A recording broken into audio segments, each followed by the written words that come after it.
This is the UNspecial podcast. Today we are joined with Marie Baksick. Bassick? Basic. Basic, yes. Bassick. And Marie has an incredible story I'm excited to learn more about. She's a special needs mom, wife, and president of ARC Center Foundation, a respite service for families here in North County, San Diego, or all of San Diego. All of San Diego County. All of San Diego County. And wow, I've just heard a little preview of Marie's story, and we're in for a good one. So, Marie, thank you for being here. Thank you, Zach. Thanks for inviting me to join. I'm excited to meet you. Yeah. So, all right, I'm already intrigued. Like, how do you manage everything? What does a day in the life look like for you? So every day is different, of course, but we homeschool. My husband and I work from home for the most part, but we're also very involved now as our daughter has gotten better over the years. We're just now starting to make our feelers out into kind of the neurotypical world as my son, who's our youngest, is joining sports activities and different co-ops, and we've never really been around that community until now. So we're kind of just learning this and getting more involved in our church community. So it's different. We're learning a lot, but we wake up, it's supplements. We're up several times a night still. It still happens. And then we get up and we're still bathrooming, potty training, supplements, medications, and then the eating, co-ops. Today, we have a co-op coming over to our house, which is my daughter's little friends that have Down syndrome. They're all her age. They come over, we host that. It's very small. We do that for a few hours. Then we work on my son's homeschooling, get in her ABA therapy at the same time, doing work and meetings in between. But then at 2 every day, we turn everything off. That's where we draw the line. I don't answer the phone. I don't do any meetings after 2. Oh, nice. Not even doctor's appointment, nothing. We don't do anything after 2. Okay. We're just go, go, go from 6 a.m. And then at 2, that's really our family time where we go to parks, museums, or just hang out outside and just relax together. And you do that every day? Every day. That's what it looks like. Just no questions asked. Yep. That's what it is. Get up and go, go, go, and then turn everything off. That's amazing. I love that. I mean, there's so much value in that. And I think especially nowadays in society and the world, to turn everything off and just be present with your family, that's unheard of.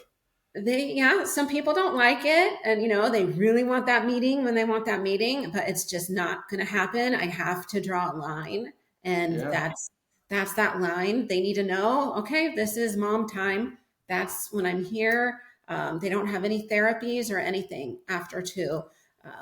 Gymnastics occasionally, but that's just fun family together. Right. So how old are your kids? Emma is 10. That is her behind me. Okay. She's 10, and then my son Luke, he just turned 6. Okay. And what sports are you looking to get him in? Oh, we've tried different things. We've tried baseball. That was a little too involved for our family. I didn't realize how it's intense. It was too intense, and I respect everybody that does it. But it was too much because we do it together. And then hauling my daughter there, she's very encouraging and likes watching it, but it was just too many days. So now we're doing jujitsu. Nice. Yeah, we do that. And do you do it? Well, I do not. I am not. Does your husband? He wants to get into it, but he's there working out right now because they have a gym there. So he works out while they do jujitsu. Okay. But yeah, I am not the workout sport type of person.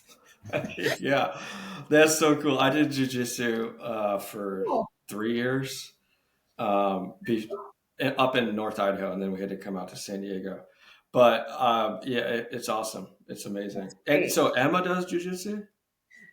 No, Emma is more into gymnastics. She Okay. loves gymnastics. So she does that. And then, but we do it together. So my son comes and they have a special program. It's called the VIP program.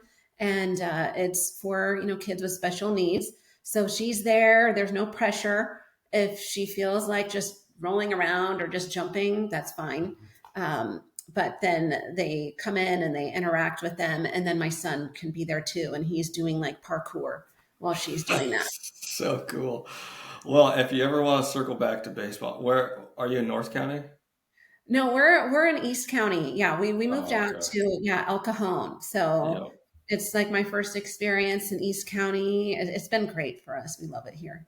Yeah, I was gonna say I'm in North County, Oceanside, and I coach my son's baseball team, Ah, but that's a little far.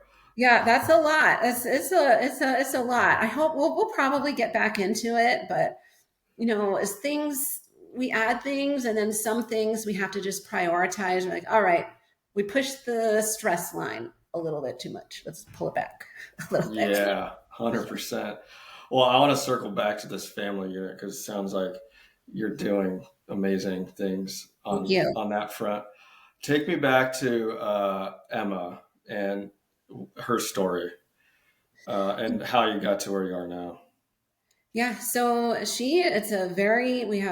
we're medically complex, then we're behaviorally complex.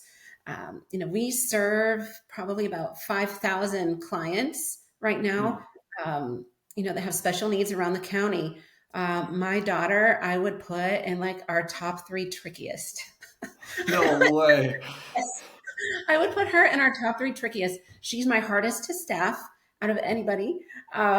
She really is. I can have like the best employee who's so exciting and awesome, but my daughter's like, nope, just not going to work with her. Uh, Yeah. and I think that all goes back to her birth, just all the way. She was just Yeah. always been tricky. We got the prenatal diagnosis. We were living in Mexico at the time. We were going to live in Mexico and just relax down there. My husband had a very large tax practice and he did it all Mm. remotely. So that's what we were going to do. Wow. Um, and then we got her diagnosis down there in Spanish. And ultrasounds are scary, especially when you're dealing with anything prenatal. They are scary. Hmm. And then when it's in Spanish, it's even more scary. Um, Where in and Mexico? we were outside of so between Rosarito and Tijuana, little community there. Like So, Gaviotas? and right before Gaviotas. Yeah, right Okay. before. Uh-huh. Wow. But yeah, we were friends with people in Gaviotas. So that's where we wanted to be, right on the beach. It was beautiful and cheap. Um, but when we got the diagnosis, I start looking, I'm like, no nasal bone. That's all I could understand from, the Spanish. No nasal bone, no nasal bone. And I'm just bawling. And, what's going to happen? She's going to be born without a nose. She has a very cute nose there. She was born with the nose. But I Yeah. start looking, and with Down syndrome, it's called an absent nasal bone. That's one of the first indicators in an ultrasound. So they didn't see a nasal bone. So they knew she had Down syndrome, but I'm having to search it. And so we came across and officially got diagnosed in the US. And we just knew, okay, we have to come back. We need to be close to Children's Hospital. We're going to need therapies, ABA, and respite. So we moved back, completely changed everything. And she was born. They told us, well, first, with the diagnosis, they tried to bring up abortion. Are you going to continue with the pregnancy? And so from the very start, it was just constant like kicks to your soul is kind of Hmm. what it felt like. I had never considered, really thought about what abortion was, or, people talked about it. It was a very heated topic, but I never really thought about it until they said that to me. And it just hurt. She's not even here yet. And you're already not valuing her life. Um, you Yeah. know, And so right then, everything switched, and I just became this fierce advocate. So, Hmm. no, this is my girl. We're going to do it. We're going to make this work. And it really brought us back to faith. And Okay. she's just made us so strong in our faith from that day, that day. Wow.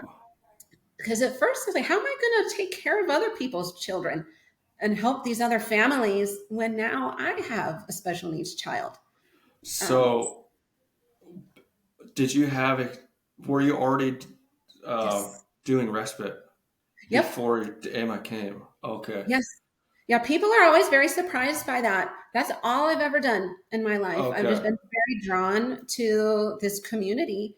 And so I was a respite worker. I was an ABA therapist. I worked in schools and special needs classrooms. But I was really always drawn to the caregiving part. I felt like that I wanted to help the families. I saw, I can help them at school, but when I'm at home and I go home with them, that's where I'm really helping them to stay together Yeah.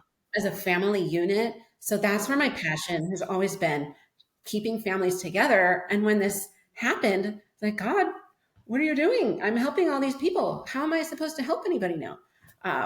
But Wow. I, How, man, this is so intriguing. I'm thank you. trying It's a to, lot. I know it's a lot. how, well, you thought your life would look one way and now it looks, you're living your reality.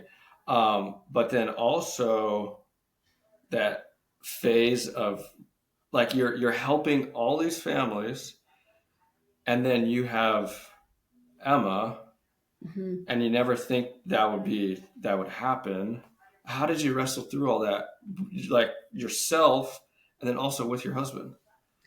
I think I literally went through all the stages, the DABDA, the uh, denial, anger, bargaining. I went through all of that. While my husband, I think he just was kind of there supporting me through it. It was just me with these big emotions, and he was just kind of just there supporting me along. Um, and Hmm. and yeah, he was just great about it. But I think it just needed to hit. I needed that moment where they like wanted to take her away from me, Yeah. to be like, no, no, that's not going to happen. So for me, I am kind of an extreme case in this, whole diagnoses thing, where I felt I needed to change her name that I had for her. I had this, grand, complicated name for her, and I changed it afterwards. I'm like, no, she's going to be fun and she's going to bring us so much joy. So Emma Joy is her name, instead of, Wow. this complicated businesswoman name I was coming up with. Yeah. Yeah. In mind. But yeah, no, and that's who she is. She brings joy to so many people, and it's just changed all of our views.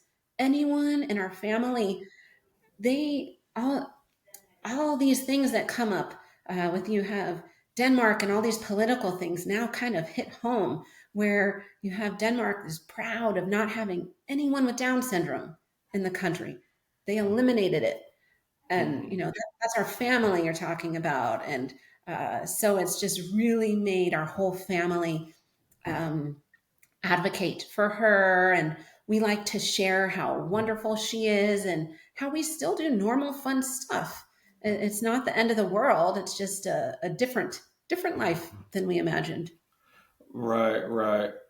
Well, I can. Yeah. So I mentioned to you, and a lot of our listeners have heard before, but my fourth child, he was born at 29 weeks. At 25 weeks, we found out my wife had cancer, and I'll never forget the doctors coming into the room and proposing abortion, and then it kind of like it made me angry. Mm-hmm. It was like, how could you talk about my kid like this? Yes. And it made, yeah, kind of like you were saying, like it put it almost, it didn't make me competitive, but it was kind of like, how dare you say that about this unborn child? And then they went through all the risks, and every day early he runs this developmental risk and all this and this and this. And then in my head, I'm like, man, if there's anybody qualified to take care of this baby, it's me. Mhm. Like with my past in teaching special ed. And I mean, I'm a man of faith, so that option was never even considered. But I can totally Yeah, feel how you did. Like it makes you mad, it makes you mad. And what really made me just sick to my stomach was how accepted it was. We're going to say right? this, and it's not going to be offensive. Like, I'm just going to keep presenting it to you, and it's not supposed to offend you that Right. I'm offering to kill your child. Um, it's the most Right. offensive thing you could say to someone, I would Yeah. think. It's pretty much. Yeah. Oh man. Okay, so then that went out the window. You had Emma. What happened now? So then, she didn't have all these. They said we were going to need heart surgery, and there we had a list too of all the things, and the limbs were going to be all different sizes, and all these things. They tell you so many scary things from an ultrasound, and it's so scary when that baby is in your belly and not in your arms. You don't know anything until that baby's in your arms, and then you look, you're like, oh, it's just my baby. That's what it is. Um, Right. but when she was born, she did not need heart surgery. She had some VSDs, heart murmurs. They all closed on their own. And I think that's because of the supplements we were taking. So we just really jumped on it and started taking a lot of CoQ10 while I was pregnant with her. And they all healed, no heart surgery, but she did need to be on an NG tube for feeding. And we had a lot of issues in here. Her whole life, we've had issues with swallowing and choking and breathing. And so it's been just a struggle to get the diagnosis for different things.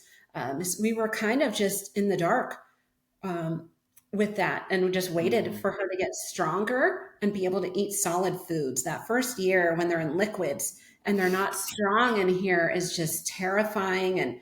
And she was having horrible apnea, and she would wake up in the middle of the night purple. We would rush her to the ER. So we started just taking turns sleeping with her, yeah. so that one could sleep and the other one is watching her breathe. So that was our life for a Did you long have time. any help? At that time, no, because who am I going to trust to hold my baby that's not breathing like at night? Yeah. And my parents are older, and I run this respite agency. I have a lot of respite workers, but she just needed me at that time and my husband. And you can feel with your child when they have special needs, they're so they're empaths. People say they just pick up on everything. I feel like at this level where my daughter is, she has a very high level of need. She knows what she needs. And I know when she needs me. At that time, she just needed me and my husband. So we didn't reach out for Wow. help. We just did it. And we saw every specialist there was, and no one helped us to figure that out. Eventually, we turned to Facebook, meeting all the different naturopaths and learning, stool testing and urine testing and looking at her gut. That's where we found a lot of answers for her to help with reflux. So Hmm. we took away all the fruit, anything acidic, tomatoes, anything like that, and then she was able to breathe at night. So Wow. her reflux was triggering her throat to close, and so we had to totally change. I couldn't eat anything, as long as I was pumping and she was getting my milk. She couldn't have anything. So for her first few years, her diet was very limited, but it helped, and she was breathing much better. Then so that was one thing that got better, but then That's a scare. We had with Jack, my little guy. It was kind of similar. His reflux was so bad for like his first 4 months. Same thing. He had to sleep upright, and I it's remember like the fourth day home from the NICU, I thought I lost him. He stopped breathing, and then a couple days later, same thing happened to my wife. He ended up going back to the NICU for a Mm-hmm. week. And but I remember coming home from the NICU the second time, like we were all terrified, Mm-hmm. and it's like how thankfully we had tons of help, and we were living with my in-laws because my wife was Oh, fighting cancer the whole time, and yeah, I don't know how. Like, hats off to you guys. Like, I wouldn't have made it by myself. No way. I think you would have. I think you would have. I don't know. We all find a way. We all find a way. Oh, You think you those can't was do it, and then you get thrown another wrench, and you just do it. You just yeah, that's figure it true. out. Hmm. Yeah. My parents would come and like hold the baby during the day, and then my in-laws came from Texas for a few weeks to help hold her, and that was very helpful to get naps during the day here and Yeah. there. But yeah, it worked itself out, but then we just kept getting hit with different wrenches. At I tried delaying vaccines just because of what I was seeing. I was very pro vaccine, but what I was seeing online was making me nervous in regards to Down syndrome and them not being able to tolerate vaccines, let Hmm. alone sometimes the vaccines don't even work on our children because of their different genetics and their methylation. I didn't understand any of this back then. So I was like, oh, I'll just try to delay it a little bit. So I delayed a little bit. And then at 9 months, went in for the well baby visit. And then the nurse and the doctor, they made me just stay there. They're like, well, you just sit here until you decide to do it. And so I just sat there and I was just felt really bullied. And so I Yeah. agreed. And then 2 days later, so those 2 days, she's screaming fever, and they're telling me it's normal. Give her Tylenol, and I'm giving her the Tylenol. And then 2 days later, during her nap, she wakes up and her arms were just raising like this, very methodically. Nothing else, but I knew that was weird, and I knew that had to be some sort of seizure. She wasn't shaking, but she kept doing that with her arms every few seconds. And because of her low tone with Down syndrome, she was not at that time able to lift up both of her arms. So Wow. I knew it was something was wrong. So my nephew was there. He's like, "You take her to the emergency room if you think so." I took her, and right away when they hooked her up to the EEG, and then the nurse, thank God, there at Children's is the one that pushed for it. It all depends on who you see right there. If they blow you off right away, they're sending you home with some more Tylenol. But this nurse, and I've seen him since and have been able to thank him. And Wow. that was really wonderful. But the second they hooked her up to an EEG, she's having hypsarrhythmia. So that was infantile spasms. And I like to bring awareness to this. It is listed on the vaccine inserts for the DTaP. And what it is it's a neurological emergency. And usually with seizures, you have to be hooked up, for maybe 24 hours to catch one seizure. But this, the brain is in a constant state of seizing, and Wow. you won't see it. You will not see it. Not many people even show the raising of the arms, but it's weird movements, or they might turn to the side and then move their arms or their legs in a weird movement. That's just the only way to describe it. But the brain is having this active seizure that doesn't go away for months, and it causes extreme regression. So by the end of that week, she lost all eye contact, could not sit up on her own anymore, and was just screaming. So I knew, and her smile went away. That was like the hardest Mm. thing. Reading that was going to happen was just horrific. So I was taking so many videos of her smile before it went away. Um, and they go back to being a newborn. So I feel like, after talking to so many of our families, that a lot more families have this happen and it wasn't diagnosed. You speak to a lot of autism families and they say, yeah, we thought seizures, but then they told us no, or, nothing ever happened. And then this regression happens. Yeah. I So heard. I mean, most of the students I taught, and then over and over again on the podcast. Yes, It's, yes. And then yeah. it's followed by this regression. And it's not just one regression. Then you kind of get going, and then it happens again. Then it happened again at 3 years, another big regression. And she was syncope after infantile spasms, and vaccine injury can lead to syncope, which is what happened to her. So later, she's walking, and then she would just faint. She's standing there and she just keel over and would smack her head wherever she was. So we couldn't leave her with anybody. I'm walking around like Mm, this all the time. But thankfully, by then, we had started to find, different things online, neurodevelopmental therapy. We got really into that. So we were traveling with her and really focusing on these different therapies, getting all the sense away out of our house. So we changed everything. For seizures and anyone with a brain injury and any infant under 2, you cannot be around sense. It's too much mm. on the brain. So we got rid of, and I was using like the lavender baby stuff. And she's gone to the ER with lavender. Everyone was talking about, I'm about to upset some of your viewers when I say this, That's but fine. the essential oils, everyone was talking about essential oils. And I put one drop of lavender in her room, and then I had to rush her to the ER. She Oh stopped my breathing. gosh. And so then it was this one of the scientists from Young Living emailed me with my huge complaint, and as I didn't know scents could cause things like this, and he's like, "Yep, this is a list of the scents that can trigger seizures or breathing issues." It was like lavender, eucalyptus, rosemary were really high on Mm. there. So we just took everything out of our house, only used vinegar, had the sign on my door, do not come in if you're wearing perfume, stay Wow. away. Like, we completely started changing our lives. And that was like our first step down this big rabbit hole. Yeah.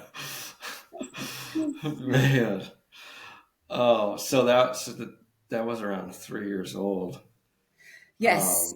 Um, Uh-huh. Yeah. So we had a lot, but we were at home. Our house looked like a circus, because we were so focused on crawling and how important crawling is to the brain and creating hip sockets, especially with Down syndrome.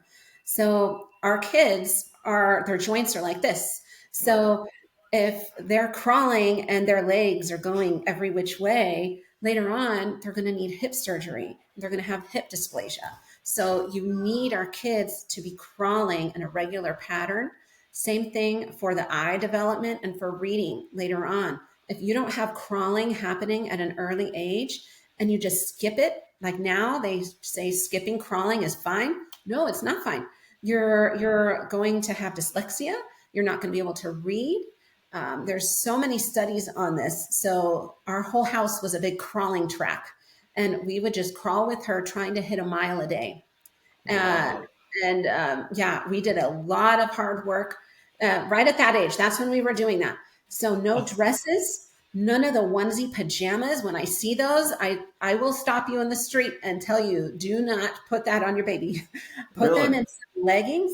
Yeah, no, you put on one of those onesie pajama things that go from head to the toe, and you try to crawl on the floor. And if you Oh, it already have a brain constricts them. injury, oh yeah, you already have a child with a brain injury, and then you're putting on these cutesy pajamas, and no, don't do it. That's the easiest thing you can do to help your child crawl and to Mm. walk. Put them in just a diaper. You turn the heat up in your home, and you put them in a diaper. You let them move. So we were not going to any parties or anything where she was restricted in her movement. So I wasn't doing the baby carrying, I wasn't pushing her in a stroller. She had to be somewhere where she could be down on the ground practicing her crawling every second, because every second she wasn't was a second where her brain wasn't getting the right stimulation. So Wow. I'm we gonna just throw took. away all the onesies. Oh yeah, I know, and I'm gonna, yeah. I know people don't like to hear that too, but or you throw them away and you get out and Wh- work on crawling. What about sleeping in a sleep sack? Nope, nope, No. nope, Oh man. nope, nope. No, we just no to restricting any of the movement. We wanted her moving. Every time she's moving, her brains and her neurons are connecting to where they're supposed to be. So Mm, even at night, she was in tight leggings. So I would have her very in cool. tight leggings. Yeah, our sleep wasn't great, but yeah, nope. We were doing that. So tight leggings or a diaper, and they would have us at this neurodevelopmental therapy place get down on the floor, and all parents should do this. Go home, go try to crawl across your floor, and put on your pajamas, put on some loose sweats, and you're going to be slipping all over the place. Yeah. And here we are trying to expect this little baby that's already having low muscle tone to do it is too tough. Wow. Yeah, or think of your jujitsu pants, trying to crawl across carpet or hardwood floor. No, you want them to be successful. So we had just those plastic mats everywhere, and she was crawling on that. So she hit all of her milestones, actually, even with all of that happening. She was Jeez. at the tailstone, but she hit all of them. She was crawling and walking like 1 month before the last part of the milestone. Um, but we were just on it, and I feel like that really helped her for the rest of her life. And she's an Yeah. excellent reader because of it too. Wow. She was reading by 18 months. This program, we just love it. I talk about it all the time. Our kids can do it. My child has Down syndrome, autism, encephalitis, and she's been reading since she was 18 months old. What's the Um, program?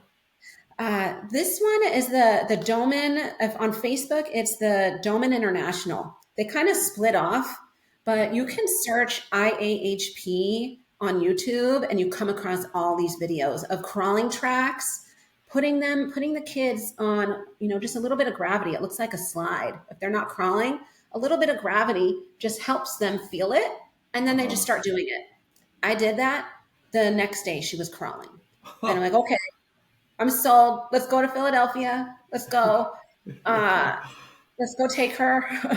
And yeah, it was amazing. So it's like reading cards. We don't do phonics. I'm going to make a whole other group mad. We skip over phonics because it Yeah. slows the brain. We just get to the word, just show them the word, and it's fast repetition. And Uh-huh. even if they only get 10% of it, they still know way more words than any of their peers. Yeah, So I'm on board with that. I we love it. homeschool my kids Oh, Monday, Wednesday, Friday, and then they go to co-op Tuesday, Thursday. that's But awesome. this is the first year where like I'm the homeschooler, and Ah, like after 2 weeks, we're going through the language arts books with Good and Beautiful.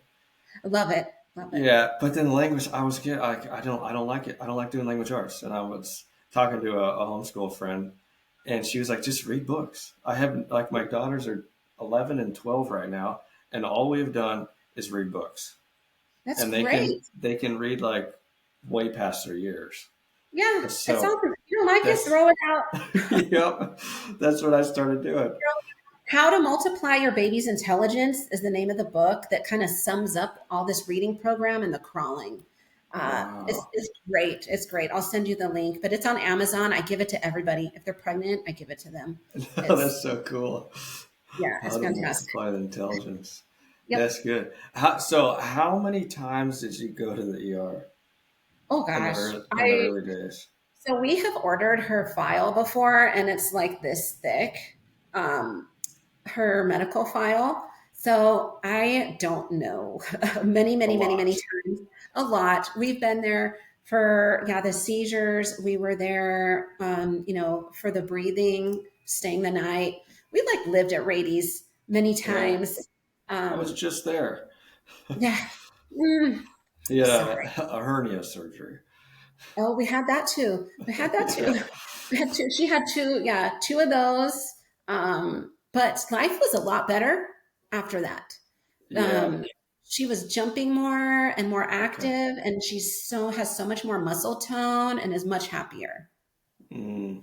So So, hopefully, you see that.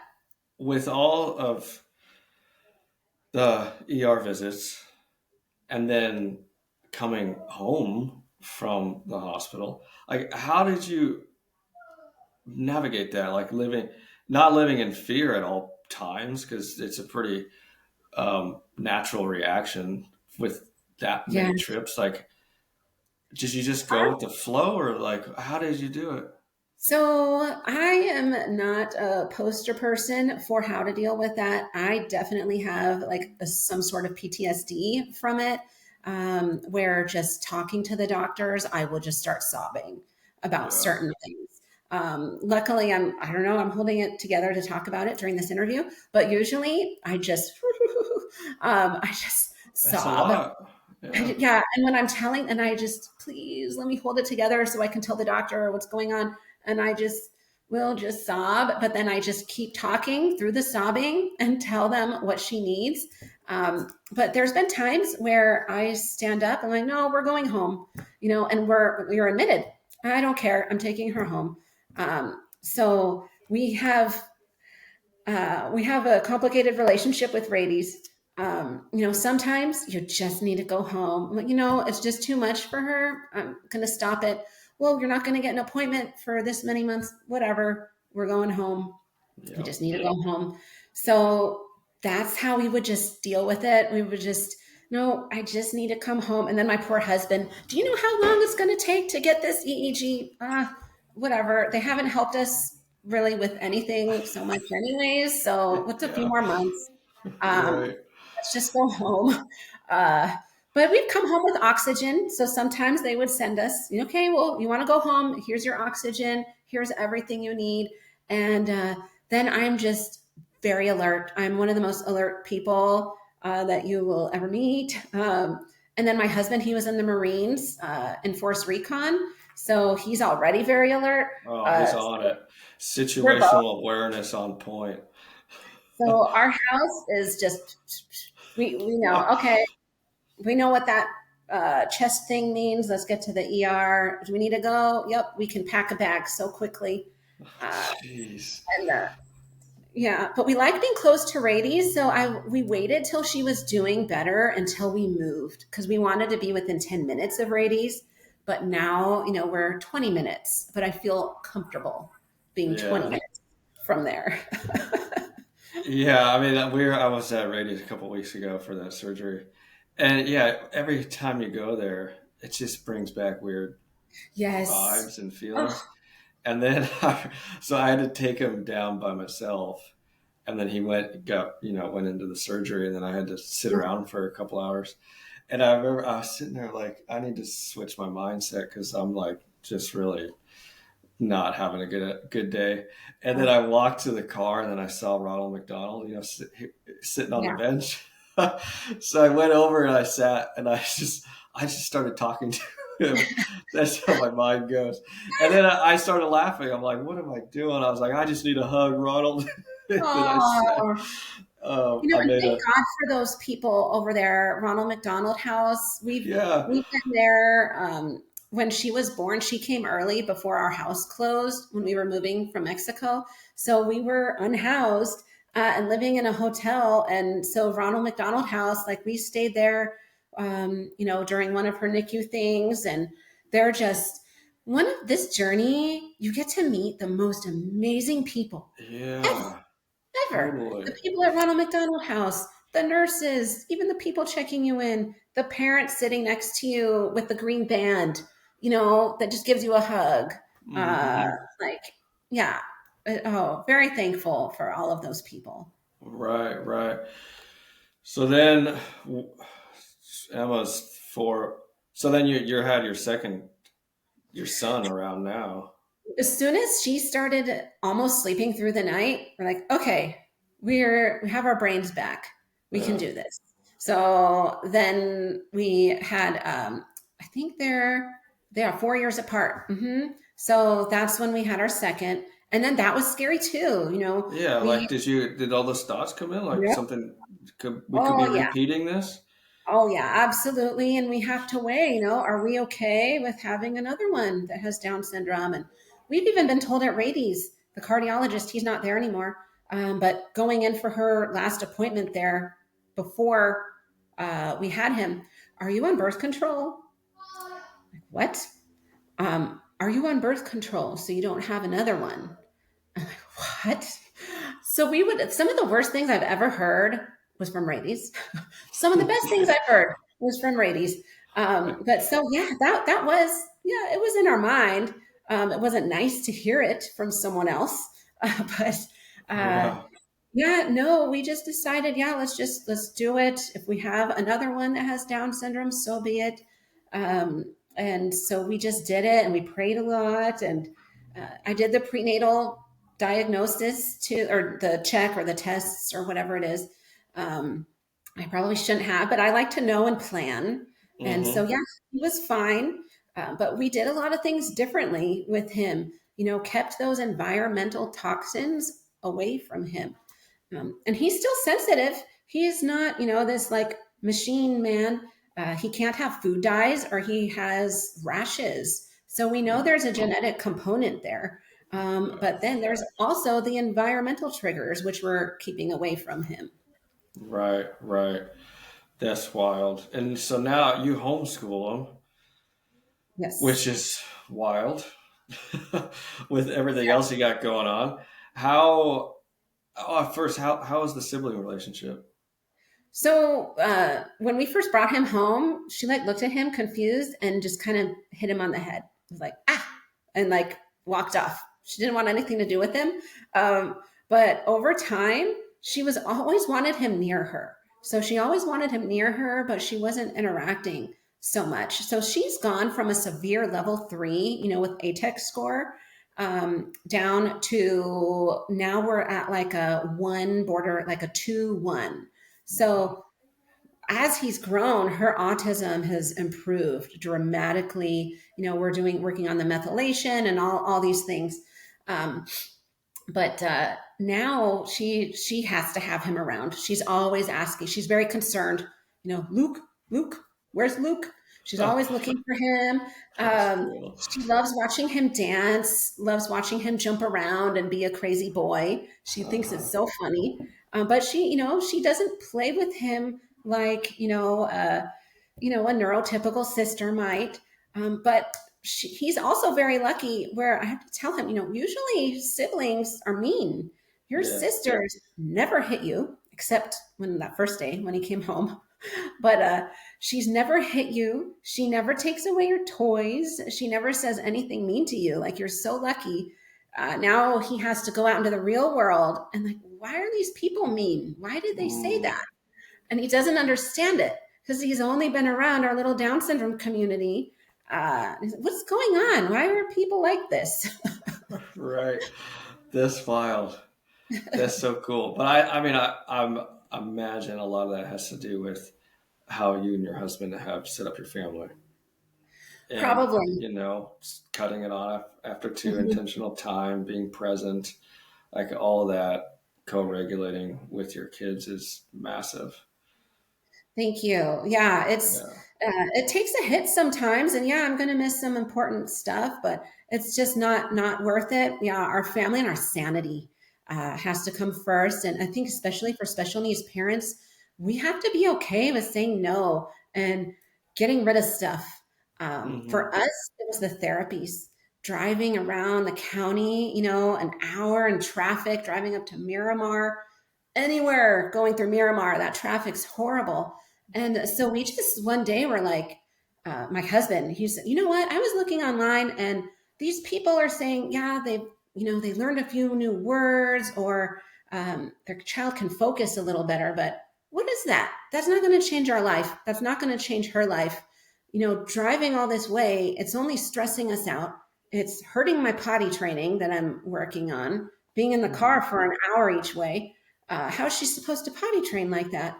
So we just stopped. We're like, we're only going to focus on things that people like have cured strokes, have gone from nonverbal to verbal, things like that. So we really only allow ourselves to spend time on super important things. And notice I'm not including work in that. Like, to me, work is no, but I will be there. I'm there for the events, but they're all in the morning. Luckily, Yeah. special needs families, we don't do much in the evening.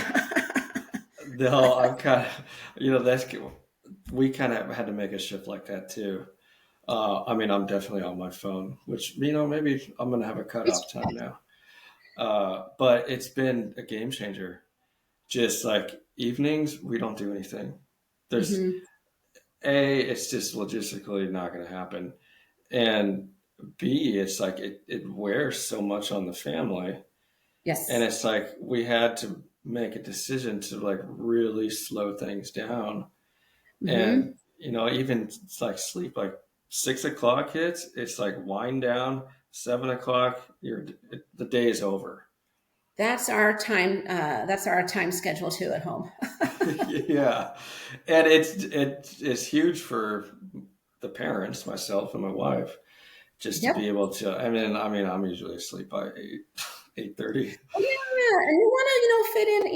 You want to have time to relax with your spouse, watch a show on TV together that's not Right.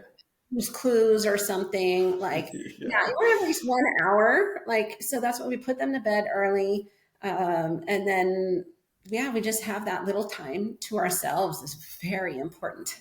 Yeah.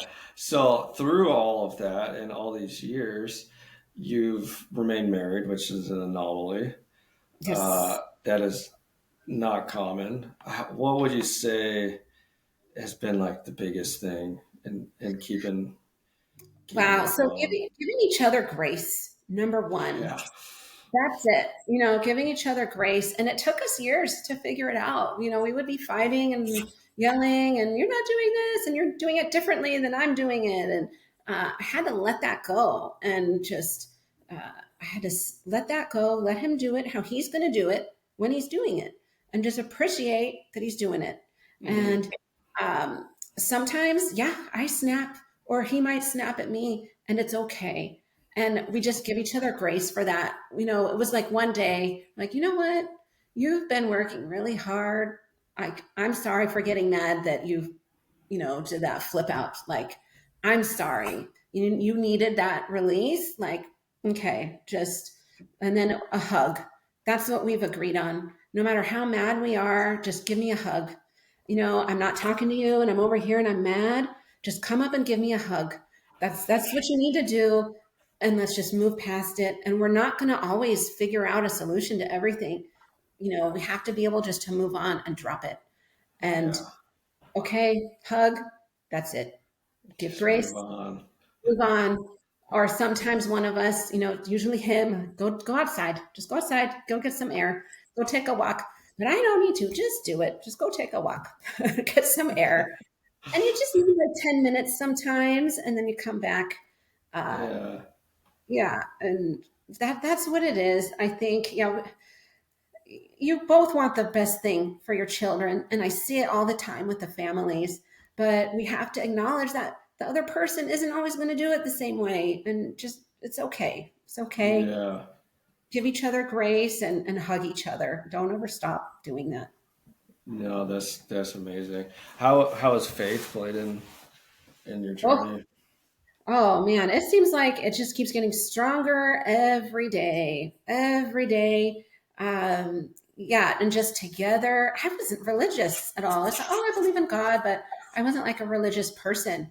And uh, I'm just so involved with our church now, and I teach catechesis once a week to the little kids, and did this like 40-hour training. I'm like, I don't have enough time for this, but I just No.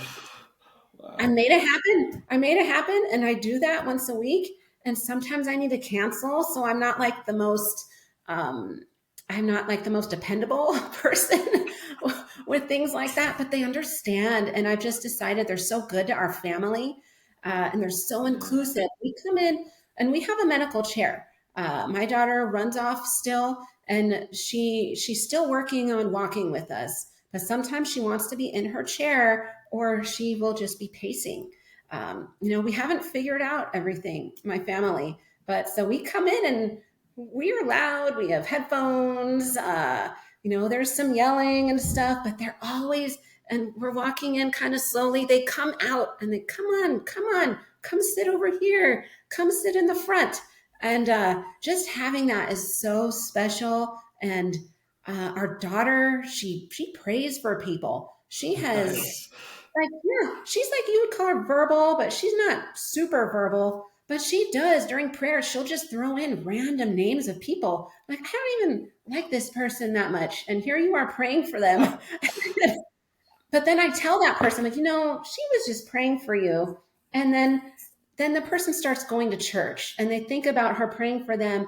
And at church, she's grabbing everybody, even the person that looks like mean and stone faced.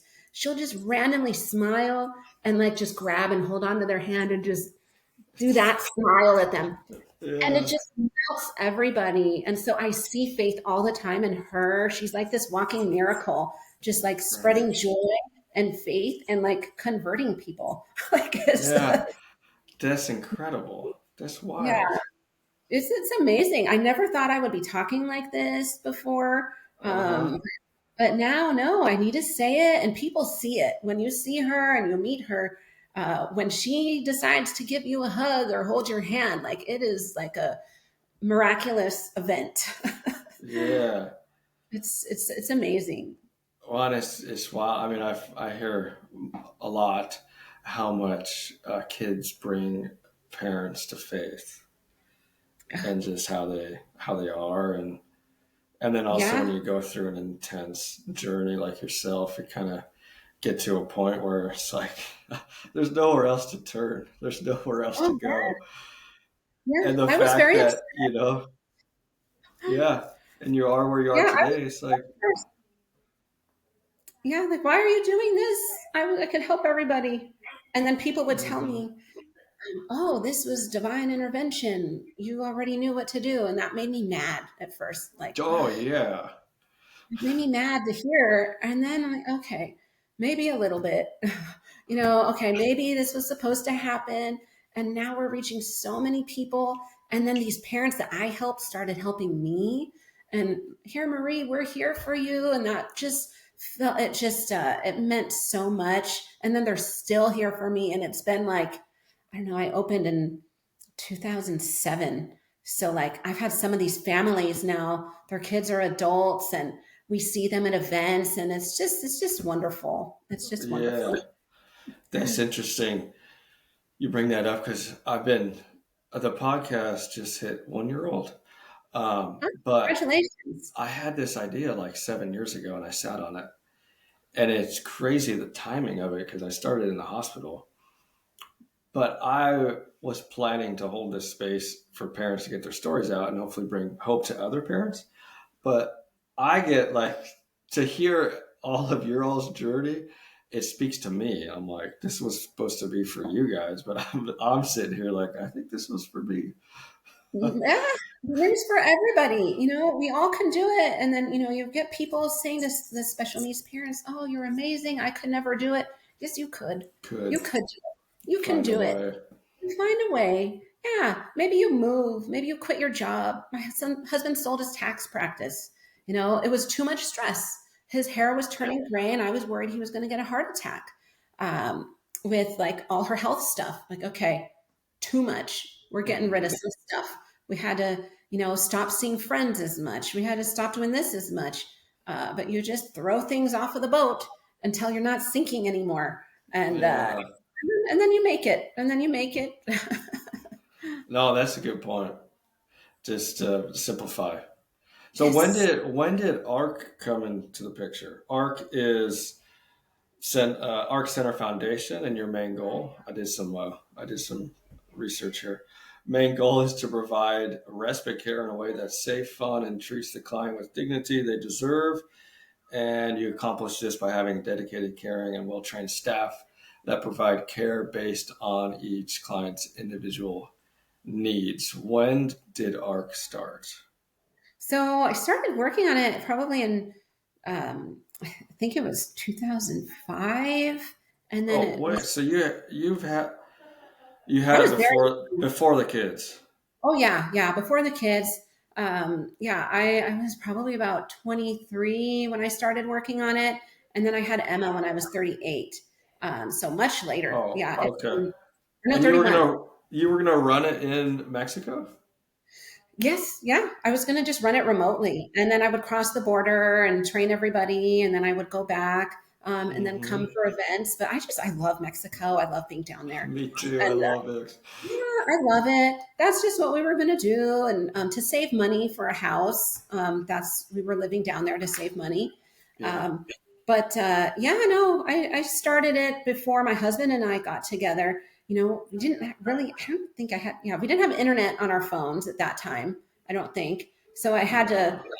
connect the laptop to the Wi-Fi and everything. It was so complicated. And I grew up very poor at times, and Okay. I didn't have the help that a lot of people had, and so there was no one financially backing. My parents weren't able to do that. So I just did it, and I would just jump on things. When someone would call me back, I would be available no matter what. And I just kept Okay. jumping on it. And every person I could talk to, I would talk to them. And then eventually one day, I was vendored, and I started out as a after school daycare program is what I wanted to do. Um, Okay. I wanted a safe place for kids to go after school so that parents could work. And I really still feel that that's so important to bridge that gap, because you have all of these parents that have to quit their jobs, and then they become, homeless or sleeping at, someone's couch, and just things get so chaotic. So I wanted just to support parents however I could. So we started doing that in Poway. And so we started out there, but eventually I found North County is the hardest place to hire. It Is really, really, it? yes, it is. For any services, ABA, respite, speech therapy, any services at all, North County is very difficult. Hmm. So anywhere south of the 56 is where most of our staff are. But we Okay. do have a lot. We have the most staff of any other respite agency. But so we only do respite. That we just focused on that. But then we added the ABA after I kept running into issues with my daughter and ABA companies, and I didn't like it. I'm like, I need something that works, and these people are just coming here like I know what respite is. They are coming in here like respite. They're Hmm. coming in here and it's just providing care to her. This is not what ABA is. I'm not seeing that happening, and these were good companies doing it, and they were making so much money doing it and not paying enough to their employees. I felt like that was part of the problem. So I'm not making any money from ABA. Honestly, I'm Yeah. still in the red with the ABA, but eventually I'll have enough to pay for her therapies, and then I'm fine. Right. But as long as we get that part figured out. But yeah, no, like it caregiving again is my passion, but ABA is there to be what I need it to be for my daughter. And I know because she's in my top three trickiest, when I design something that's good for her, it's going to be great for It's good everybody for her. else. Same Wow. with the respite. So we're so safe. We focus on safety and caregivers that I would want her to have. And so everything is focused around her, and that's why it works. We don't let anyone fall through the cracks, because I fell through the cracks so many times, and no one ever asked, "Hey, are you okay? Do you need help? How can I help you?" No one Right. ever asked me that. So I make sure that's part of our intake process. Our whole company is designed on that. We Hmm. check on you. If we don't hear back from a family, why aren't we hearing back from you? Did you move? Are you going through a divorce? It usually means you need extra help if we're not hearing back from you. So that's Right. when they need us more. Because you'll talk to these parents and at these events, and they have adult children, and the parents are seniors. They're like, "Oh, we used to use respite, but then they stopped coming one day," and then here they've gone decades with nobody because no one checked in on them. Oh So man. we stress that to every single employee in my office. And I think that's why we're so successful. We don't leave anyone behind, we don't let them fall through the cracks. It's just so critical, because then you go decades with nothing, and then divorce, losing your job, all Uh, this, because you're too busy to call and stay on the line for services. So that's what we do. That's the whole foundation of it. will you break down respite like Yes. So just respite, foundationally? Like how is it it is done well? So it's a break in care. So there's Title 17 in California. So, you have the different departments in California. Under the Department of Developmental Services, that one is where respite is under. So anyone with developmental disabilities falls under that title. So it's in our, law, California law, that you are owed this, a break in care. Any special needs parent is owed a break in care. Okay. So what does a break in care look like for you? It's different for everybody. For me, it's playing with her so that I can maybe hang out with my husband and watch a YouTube video or walk outside, do laundry, things like that.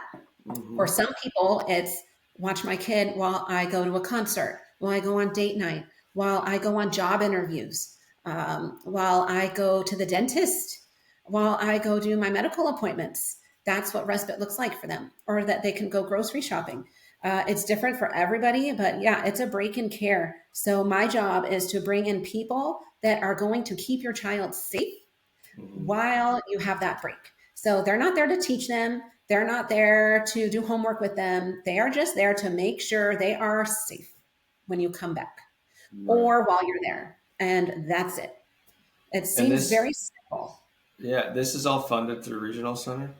Yep, it's all funded through San Diego Regional Center. And then a lot of families don't know about it, but every single family qualifies for it if they have a child with a development. And that's the part right there where I might get in trouble for.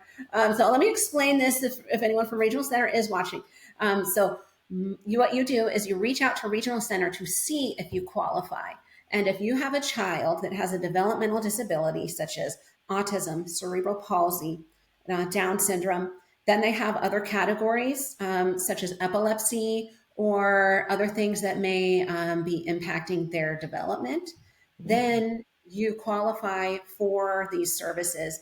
Autism is, of course, their number one, but you call them, you call Regional Center, and if they don't call you back, you call them. So you don't let yourself fall through the cracks. They try to reach out to everybody, but they're not going to be able to do what I'm doing, where I have AI even, and all of our employees. Oh, we didn't hear back in 2 weeks. Let's call them again. Let's call them again. This Wow. is a state program run through San Diego Regional Center. So each area, so North County has its own. Each one has its own, but you have to follow up. So parents, if you don't hear back from them, you have to call back. You have to keep calling back, and then you finally get in there. Once you're in there, and the process is not fun. It's not fun, but once you're in there, you have it. You have it for life. And respite is a way to just keep using it. So later, people are like, their child is maybe 4. Oh, I don't need it. I take care of my 4-year old. Well, you keep using it because when your child is 18 and they're done with school and ready to transition, you're going to want those transitional programs. You're going to want to transition job coaching. You're going to want help with someone teaching them those skills. Independent living services. That's where someone comes in and they're showing them how to use a microwave, how to make their own food, how to get on the bus, how to pay their rent, how to pay their bills. You're going to want those services. So I always tell people, even if you don't think you need respite, just get it so you stay in there. And then when you need stuff later, you're already in there and you're in the system. You have someone checking in on you. That's not a bad thing. For they check No, once a year. Hey, how are you doing? What's going on? Yeah. So when your kids are older, you're going to want more than just respite. that's super interesting because we went through the early start stuff with my youngest, and he qualified. Um, and I was just kind of getting him in there just to get in there. We haven't used anything, but like, how early do you start with respite for? Do So you they say age 3 and up, but three? we have Okay. infants and babies. So they have, it's a tool. Now they have this paper, it's a questionnaire. But if anyone ever says, oh, nope, it says age 3, well, no, that's just meant as a guideline. It's just meant as a guideline. So there are exceptions to everything. So yes, infants can get it. We've had infants with, but that's an outlier, cerebral palsy, where the parents just need someone to hold the baby Yeah. um, while they take a shower or something like that. So, but typically age 3 is when you start seeing most respite take place and most services start. 0 through 3 is when you have the ABA. And then after age 3, then it usually moves to insurance. So insurance pays for ABA. It's not paying for the respite. Respite is through regional center. So Gotcha. then you have your insurance, ABA, you have respite through regional center. But if your insurance won't pay for ABA, regional center might be able to help you pay. So they're the payer of last resort, is what they are. Got it. Got it. Okay. And then, so the first place to start is to go to regional center, and then regional center will pair them up with you guys. They usually, you can ask, I want ARC Center, Okay. but they are recommending us a lot because they know that we check in on everybody. We check in with the teams too. If someone is experiencing, I feel like they may be experiencing homelessness, I reach out to their team. Then we have our whole team connect and we try to work together to serve them. So we work really well with them. So they're recommending us a lot, but you can always ask for whoever you want. If you have someone that you know, my cousin helps me all the time. I can hire your cousin and let's get them paid. Let's Yeah. get cousin paid to help you so that you don't feel so bad asking them all the time for help. And then it helps cousin because then they have a little extra money for groceries or a rent or Interesting. whatever. Yeah, it's wonderful. Yeah. No, that's so you're currently serving over 5,000 families and you have Yes. thousands of employees. Yes. How I know in the past I've heard with parents that they gave respite a try. It didn't work. They couldn't keep the same respite worker. They were tired of all the in and outs of multiple personalities, so they just gave up. Mhm. How do you retain your I people? I Yeah. hear that a lot, especially in North County. And North County, I'm sorry, that's just how it is up there. It's very hard to have staff. I kind of feel like if you look at the demographics of the county, North County has more money. And when people have more money, you know, college students don't have to work as much because their parents are able to help them. So they're not caring as much if they're Hmm. working. Where the rest of the county, they want to work, it's paying their rent.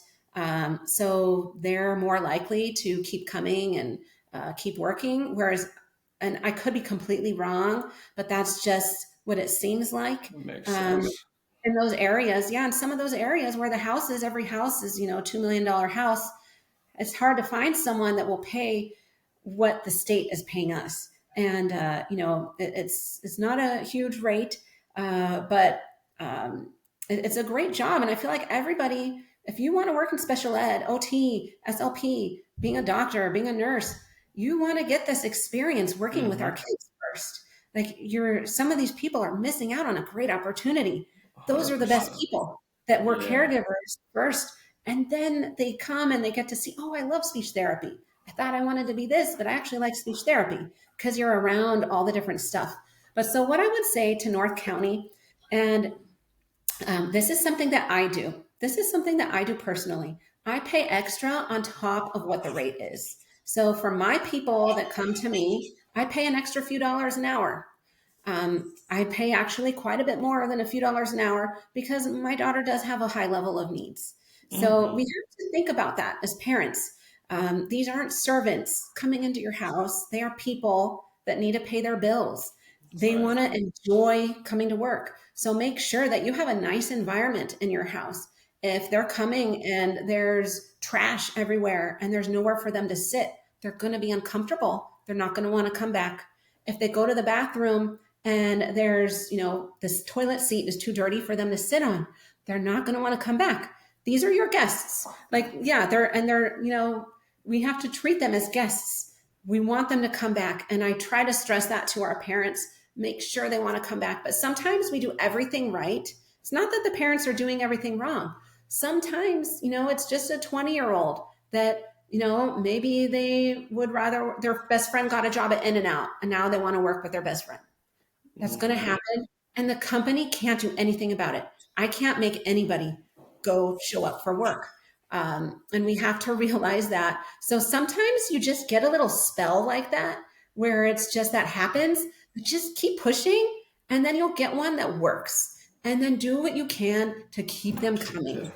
Keep them Yeah. coming for as long as possible. When there's issues, don't bring it up to that person. You go to the office and you bring it up to the office. You want to have this nice professional relationship. You don't want to have a billing adversarial talk with the person Right. that's coming to help, take your daughter to the bathroom or put your daughter to bed. You want to have that with the office. You don't want to have that with John who's coming to help play basketball with your kid. So keep that separate is what I really want to stress to parents. No, that makes perfect sense. Like, why would anybody want to go to work if it's not the right And environment? we hear that, and then sometimes parents will cancel last minute. Oh, well, we just didn't feel like it today, and then they cancel last minute, and then that person doesn't get paid. They're not Mm-hmm. going to want to come back to your house because Right. they have to pay for their car payment. They have to pay for their rent payment. They need a steady job. So Yeah. parents were so used. I think it's the schools. Honestly, parents are so used to the schools. You know, they're being used to being adversarial with the schools and fighting with them all the time for what they need. But other services are not like that. You can't act like that to people. Yes, you can with the school because they legally have to serve you, but I don't.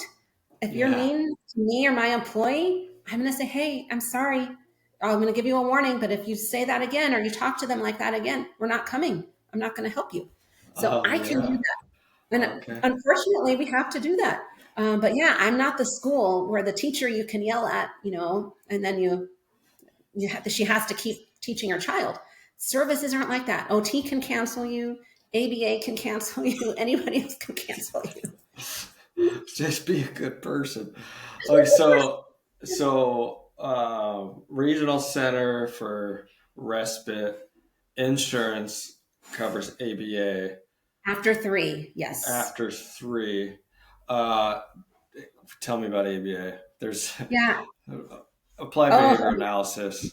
I kind of clash with a lot of the behavior intervention specialists at my schools, mostly because I saw ABA done wrong. And when it's done wrong, it treated the kid like a project. And mm, I was coming in like, yeah, yo, this is a person mm, and we need to treat them that way. They're not a yep. case study, they're not a textbook. So when the behavior specialist would come in and be like, you need to do this with them, I'm like, have you even observed him for 5 minutes? Mm. Like, I know that's Most what of the the time, textbook says, but most it's of the time, not no, they haven't. right. Right. What are some common misconceptions on ABA and how is it done right? So there's old ABA and then there's the new ABA. Old ABA is what I used to do as a behavior therapist. I was doing that for different companies, then I was doing that for school districts. That was at the table, boring, rigid, just with your little cards and just and compliance, compliance, compliance. You're just getting this compliance. Very similar to like training an animal. Mm-hmm. That's kind of you know, the whole thing kind of was very similar.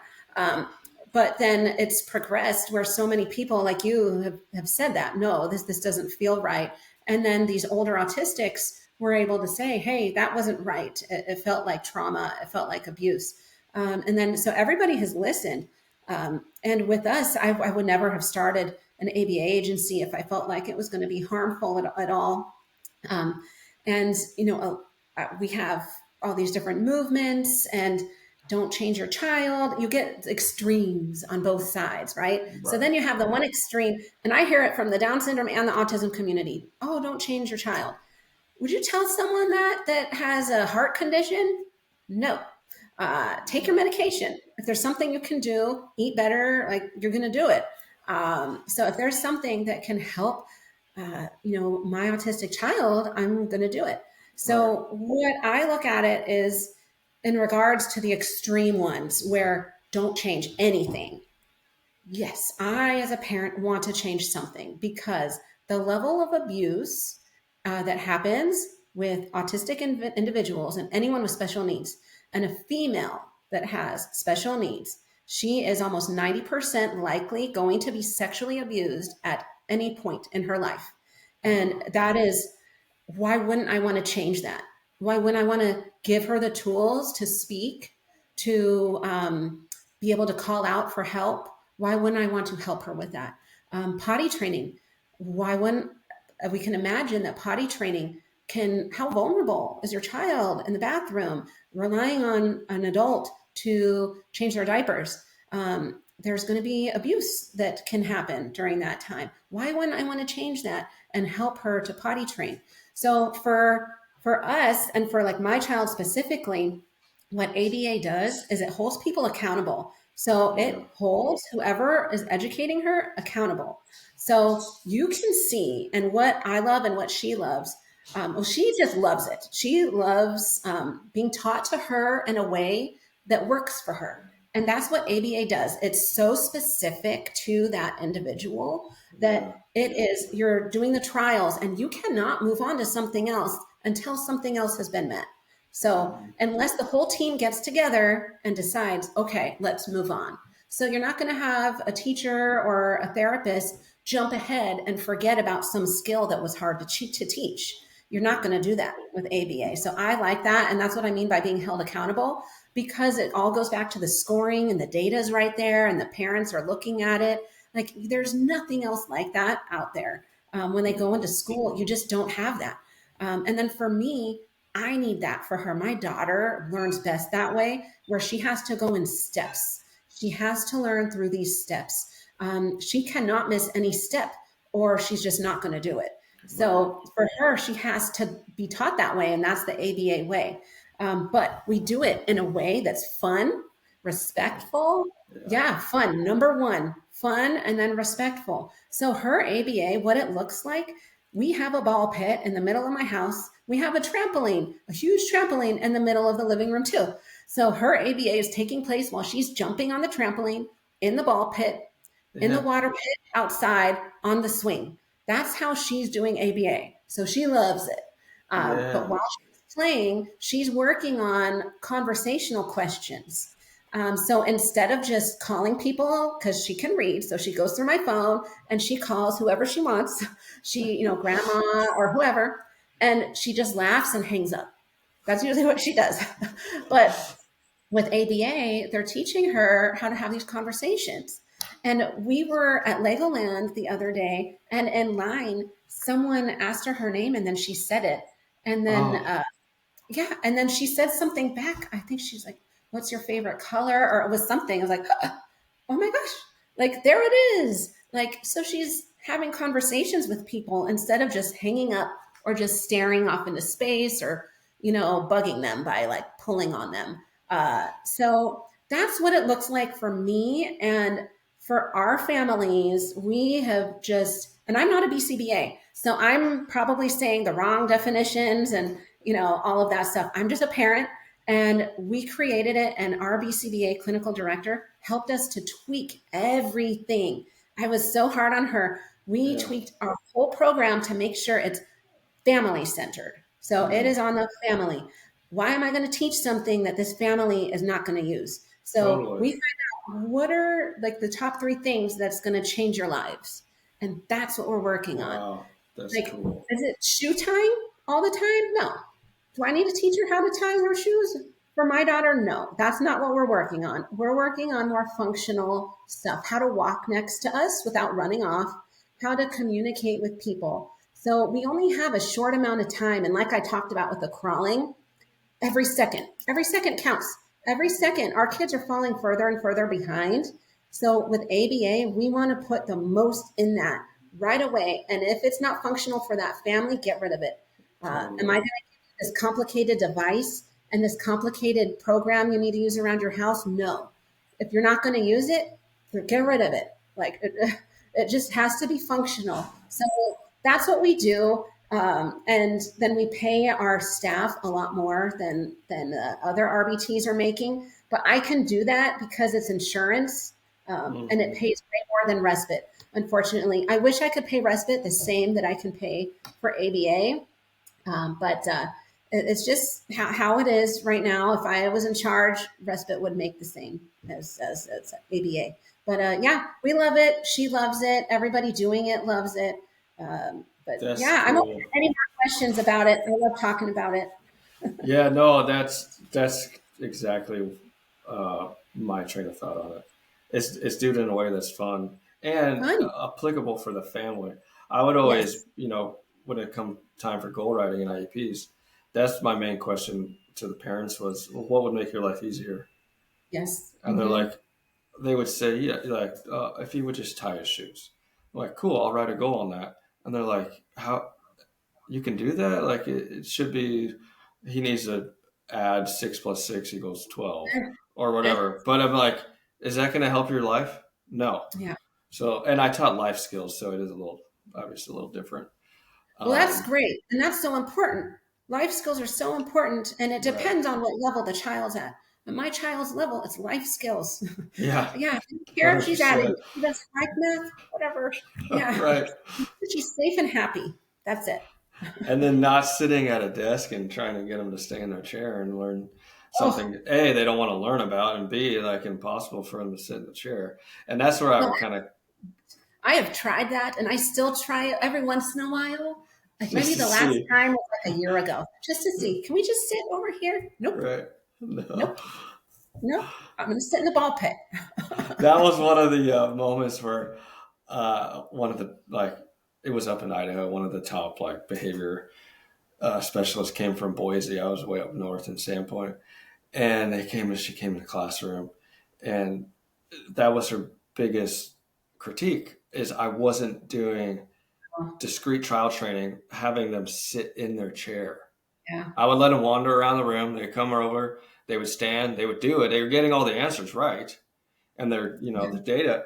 And then I got a write up because I wasn't doing it Oh right. no, And so I remember I got that feedback and I was so fired up. I went back to my staff and I was like, you know what? I'm going to start my own ABA right? practice. And I wrote on the board, it was called Street Sped, make your child feel human again. and, and they were all like, what is wrong with you? I'm like, this is, that's, yeah. Yeah, yeah, no. Some of them like no, I knew when she was an infant, she was never going to be in a classroom. She no hates those expectations. And we have to, yeah, we need to comply with where they're at. And she doesn't want to sit, she's not going to sit. We're going to be in the water in her swimsuit and working on conversational skills. That's fine. So Yeah. our at our office, we have a lot of ball pits. We have a lot Nice. of first thing I do when they're telling me they come, we're having some problems. First thing I always ask is, what's outside? If there is a backyard, if there's a backyard, what do they have? Do they have a slide? Do they have a swing? Do they have a ball pit? Do they have water play? You have to Hmm. have those things for sensory. If they don't have a backyard, make sure you're bringing it indoors. Do the water play in a pot in the tub. Do the trampoline and the ball pit. Get those sensory things in there. Otherwise, that kid is just going to be bouncing off the walls all day long. Right. So important. How about so a family circle back? What they would start with talking with regional center Mm-hmm. for any listeners in San Diego, and then they would ask for ARC, or Yeah, regional center will recommend you guys. you can always call our office too, and then our office walks them through, and then our office will follow up with them too. Because regional center will sometimes just call our office, or they'll send us an email with the family's information, and then we just call the family. Okay. So yeah, it works a little different each time. The most important thing is just to get signed up with regional center, and then IHSS. I really stress that to everybody in California. If you have anyone that you are taking care of, uh, IHSS is there as another income, and just really, really try to get that. It's very helpful. Families can move into a home instead of an apartment because of IHSS. They can Oh get a wow. car. Yeah, it's life changing. That has nothing to do with us, but I always throw it out there because some people don't know about it. And then for IHSS, you always want to get an advocate because it's the amount of money you're dealing with is not worth messing around with. So even with my background and my husband's background, he's a tax accountant. He creates businesses all the time. like in like a minute. He can just there's a business. Hmm. But that paperwork with IHSS is insane, and we were denied. So we had to go to the appeals and see the judge, and we brought my daughter there, and we brought her in there, and so she could see her. And they did not have a handicap bathroom, and my daughter got poo all in my hair, and I had to tell the judge, "Sorry, judge, here's my daughter, and you don't have a handicap bathroom, so now I have poo in my hair. I'm sorry if I smell." And then my IHSS was granted. But Wow. you want an advocate to help you with IHSS. You don't need an advocate to help you usually with respite and Okay. yeah. And So those are the IHSS, in-home support services. yes. And home supportive services, that's a different branch of the county. And it seems like their job is just to say no. Nope, can't have it. Nope, can't have it. So you are looking at the difference between $0, $40, or $5,000 a month with IHSS. That Mm. is a very big difference. So you want to have an advocate. And then we have that on our website under parent resources. You can go Okay. there and have IHSS advocates. There's one for North County that we recommend. There's one for South County. And then there's some others too. But we have that all listed on our website, arcccenter.org. And then you go to parent resources and we list that out. We list out I probably still have different ABA companies in there. I haven't updated that in a while. I need to take them off. Oh yeah, you got a lot in here. You even got attorneys, Yep. SELPA. Yep. This is it, the one-stop shop right here. Yeah, everything. SELPAs are great. I'm not the best to talk to about IEPs because I've opted out of all of that. Nice. Good But for you. no, it was just a stress I was not going to do. Like, I've seen what it can do to families. We just were not going to participate in it. So we It's just do our intense. It is intense. It's very adversarial, and I just knew I see the parents and they cry and they cry. Nope, well, I can't do it. But the SELPAs can help you, and they're free. And people don't usually know that. So each county, each district has their own SELPAs, and they're not like tied with the district. They're Mm. paid with them, but they're not like how they have their team and they all stick out for each other. The SELPA is different. So that's someone that can help you too, that's free. And I believe the Tiffany is the SELPA San Diego. Uh, Possibly, I meet them person. at the events all the time. They're so nice. She They're was my um, boss when I was teaching at La Costa. great. Yeah, Yeah. they're really wonderful. So that's a good resource that parents don't know about a lot. That's kind of the only thing I'm helpful with IEPs, other than I just say just homeschool, forget about Yeah. them. The parent is the expert. That's what I say. And I have a online course coming out in February for Ah, IEPs for parents. that's And great. it just instills their voice in the meeting because Good. on the other side of the table as I sat, it was kind of like get in the meeting, 90 minutes long. By the end of it, get a signature. But there's so much they don't tell parents, and parents Yeah. they don't know much. And why Yeah. would they know anything about IEP? So I kind of break it all down, and Good. hopefully it Good. helps. The only thing I would stress with IEPs is just from what I've seen, with that many families that I'm talking to all the time, you can imagine the awful things that I've heard and the horror stories that I've heard. That's another reason why I'm so paranoid and I homeschool too. Yeah. 'Cause I've heard the worst of the worst things happening. And just picture when someone is absent, and I would include that. Make sure that's included in your IEP. For Oh me, if yeah. my daughter was at school, they would need to let me know if anyone was absent so I could come get her. I would not ever let her stay there if anyone was absent because, having worked in the classroom as an aide and as a behavior therapist, I was pulled all the time, away from whoever I was one on one with. Oh, they Right. need you over here, go over there, even if it's just 10 minutes. And I understand why they do it. I get it. You're doing what you need to. They don't have the staff. You're doing what you need to. But in those 10 minutes, the worst thing you can imagine can happen to a child. The Yeah. worst thing. So all it takes is 10 minutes. That's a good point. I'm gonna have to add that to the course. Yep. The absences, that's what I would stress. The absences. And personally, I would never send them on a bus. Ever, ever, ever. It's the other children you have to worry about too, not just the drivers, but the other children. And most of the awful things I've heard have happened while they're on the bus. Um, unless you have a one-on-one bus aide. Yeah.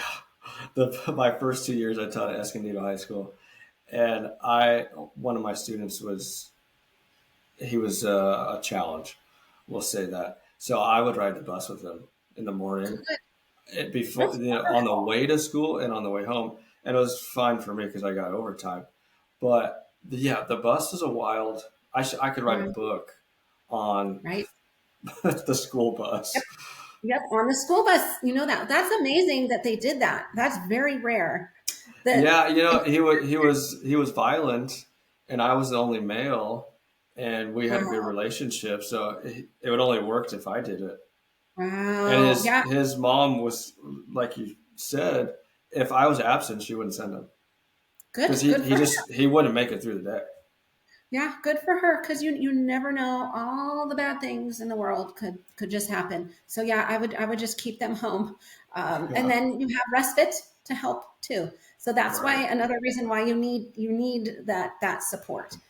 So like I do have that support, and we don't have the absences and stuff, but when I'm here, sometimes I do need it. We all need a break. We all need a break, and Yeah, to make sure a child is safe.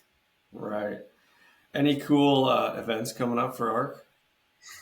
We just did our employee appreciation event at Almost Farm. We rented it out, and then our employees went and they took their families and their kids. So that was awesome. Once a Nice. year, so in the spring is when we'll have our parent one. The families, we rent out Almost Farm, and then everybody comes.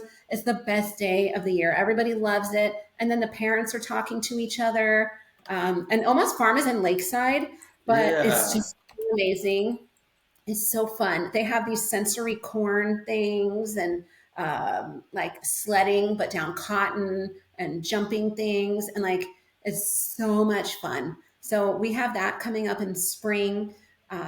We just had all the Down syndrome events in October. Then we'll have all the autism events in April. So we'll be at all of those. IEP Day, we really love IEP Day. That's a great resource for everybody to go around. And all the SELPAs are there too. Okay. All the SELPAs, a bunch of different ABA companies and PT, OT, and like all these really cool softwares that are coming out and stuff. If your child kind of has like a lower level of need, there's all kinds of stuff and job coaching, job training. So if your child is like 17 and above, that's stuff that you want to be thinking about. And those are great programs that I really Okay. like. Um, yeah, I would look for those for anybody that's older, but it's all at IEP Day. We love IEP Day.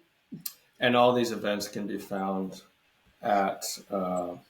We share them on our Facebook page. Okay. So Awesome. yeah, any of I'll link all this in the show notes. I'm really bad about updating our website. I am so sorry. I'm really bad about updating it, but I do on our Facebook page. I put out our events. So that's ARC Center, but it's two C's. So ARCC Center. And then even if you're not using us, you can still see the events coming up. So we'll post about IEP Day, the different autism walks. There's Balboa Park. That one's great. Then there's the different, if you're into holistic things, TACA, they have some events. There's Mhm. a new Autism Health Summit one. That That's one is in in April. April. Okay. Yeah. Yeah. Tracy, she's wonderful. Yeah, you know her? Yes. Yes. Nice. Yeah, she's actually, I'm going to record with her next week. Oh, Um, great. Oh, she's super interesting too. She's a lot to yeah, talk about. I met her at the last Autism Health Conference in this past April. And yeah, she's awesome. We became friends. She endorsed my book, which I'll send you. Oh, Um, great. Yes. Yeah. and she's been huge in our cancer journey because I Oh, went wow. I went through that conference and I was looking at like there's a lot of similarities in therapies for autism and cancer. And then Yes. I met her and I started asking her questions, and then she started Oh, she sending me knows. everything. She's like, "You got to go to Mexico. You got to go to Mexico." So we went to Mexico, Did and that that's help? oh yeah, that's where it Wow. all turned the corner. So is everything fine now? Yeah, I mean it's got a lot better. It's been well, let's see, like a year and a half now.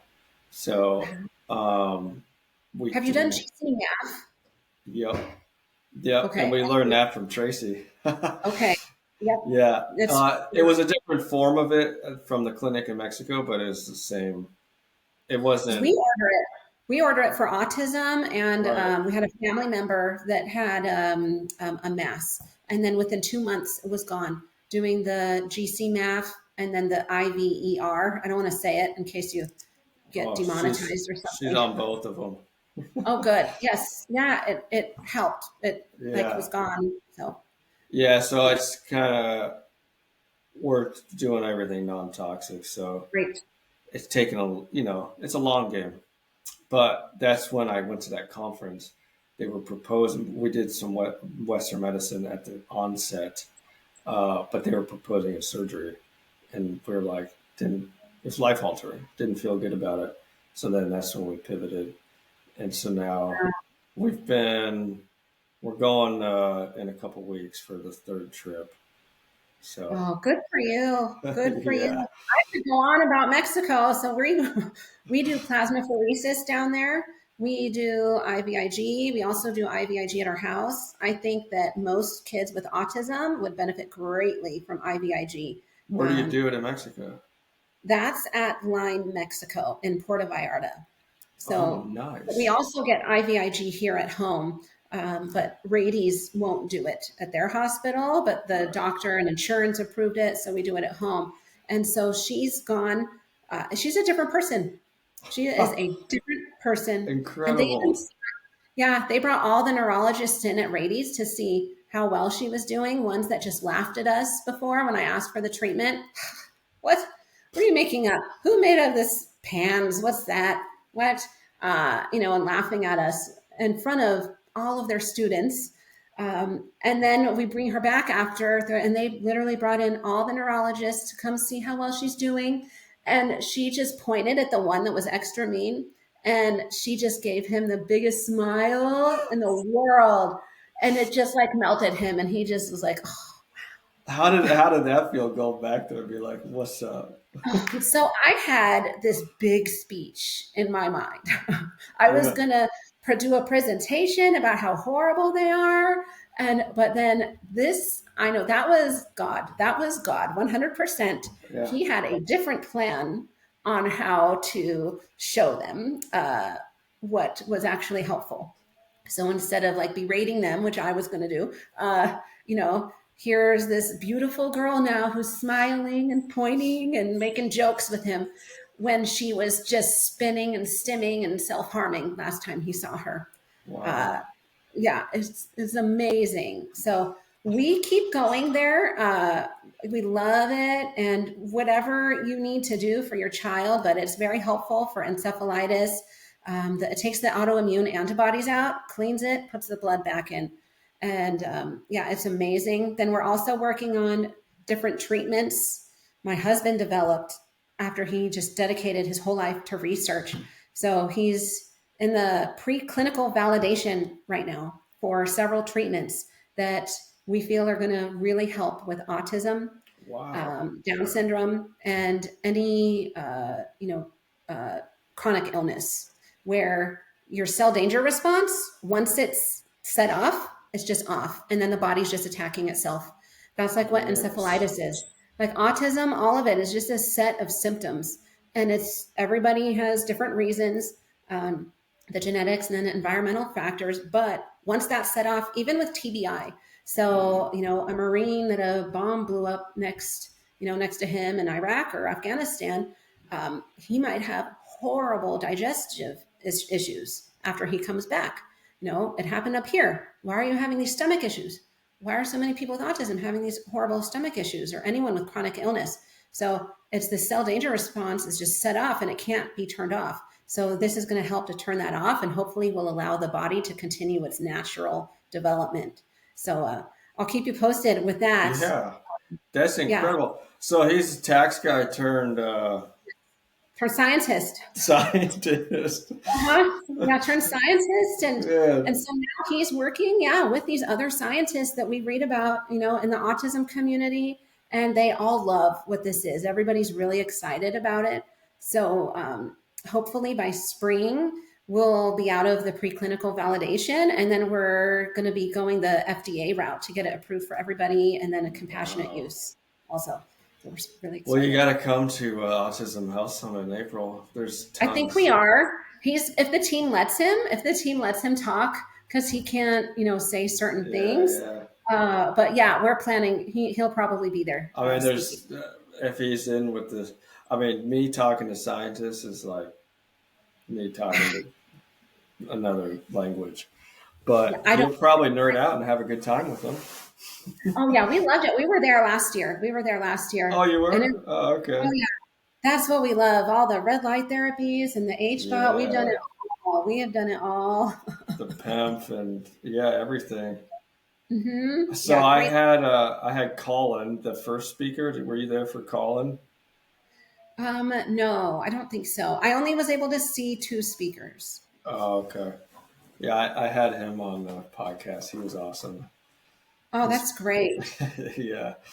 Oh, wow. Well, this is a packed episode full of so much. Sorry, I had to throw that other stuff in there to. No, it's so good. I'll be definitely interested in seeing how that turns out and all those things. Yeah, we'll keep you We'll probably posted. have to jump on like in a handful of months down the road and learn about all these therapies and all these new developments.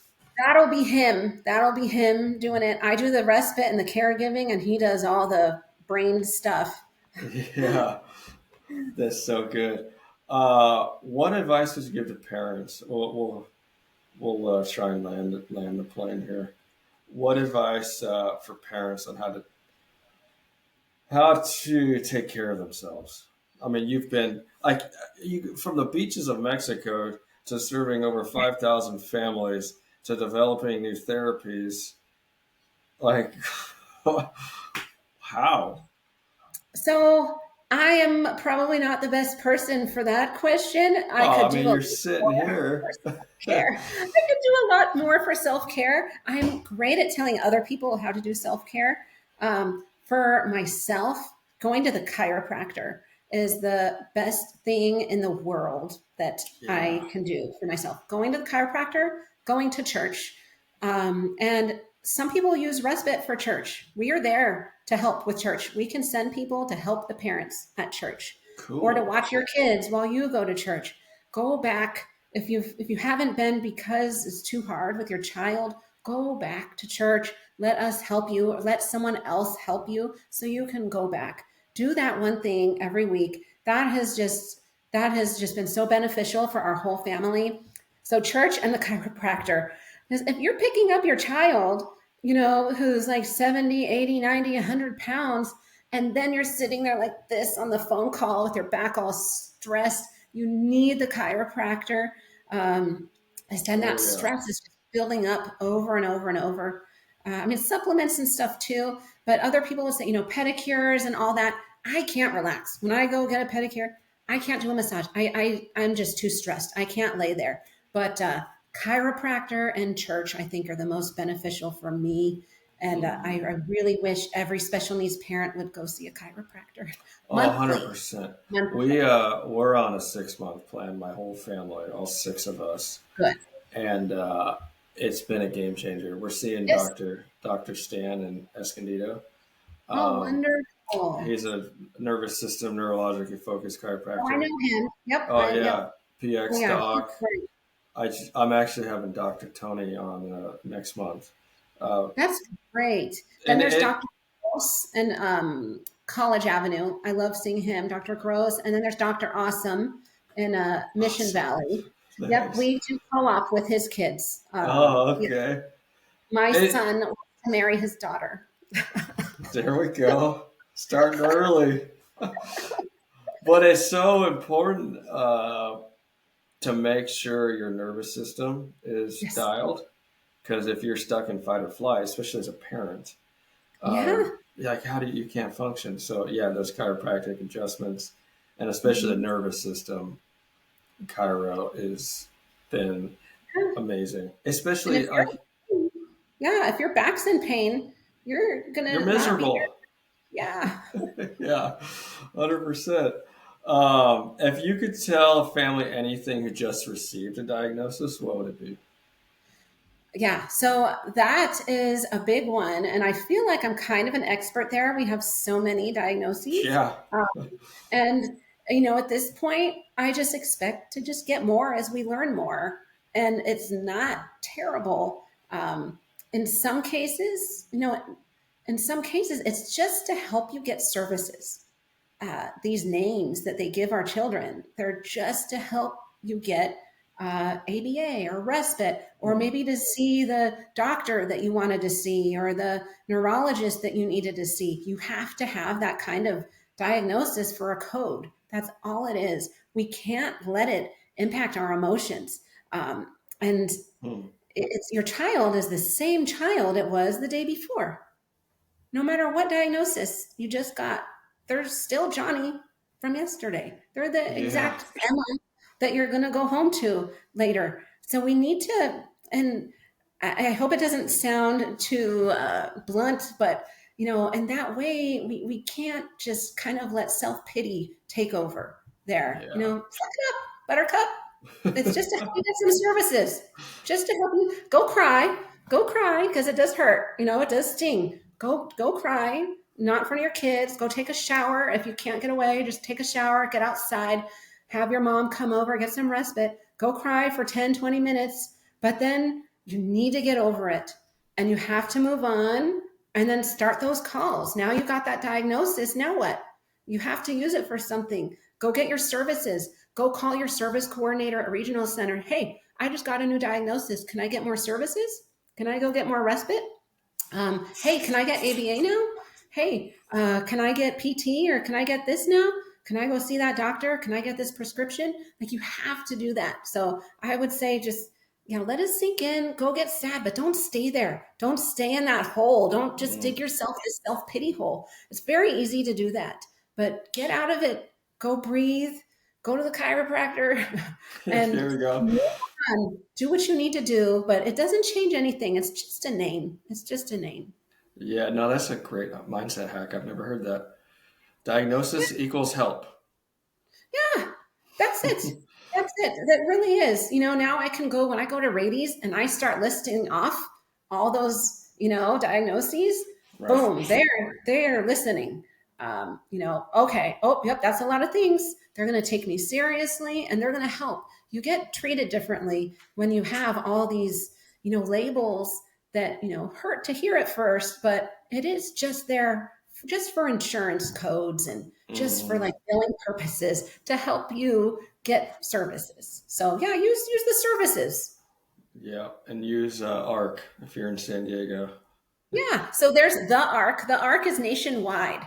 And they are a huge company that help adults and have group homes. And then we're ARC Center, and we're just respite and ABA. But so you can also use the ARC too. They're great for adults. Well, ARC Center. So arccenter.org, Facebook, Yep. ARC Center. Are you guys on Instagram? No, that's another stressor I didn't want. Yeah, So we're just on understood. Facebook. Yeah, we're just on Facebook, but we share a lot of information there. And then I'll try to update the website. uh, I mean, oh no, it says you have Instagram. Oh, does it? You know what? Someone might have made us one. I think ARC I think someone at our Center Respite. okay, so someone made us one. I don't know the password or anything to it, but maybe That's they share from awesome. Facebook. Maybe they share from the Facebook.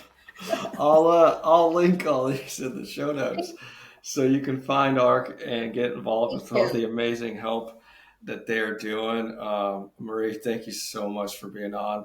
I'm just Thank still you for having me. from Mexico to Yeah. helping and serving over 5,000 families is remarkable. And now your scientist husband. It's just Right. awesome. Thank you. Thank you. We're just so fortunate, all the families that we get to serve. We're just so privileged every day to be able to serve them. So, yeah, And you're thank you. serving them and walking the Yep. same journey. So Yep. awesome. I can't wait Thank to you. get this out there. And thanks so much for being on. Thank you. Thanks.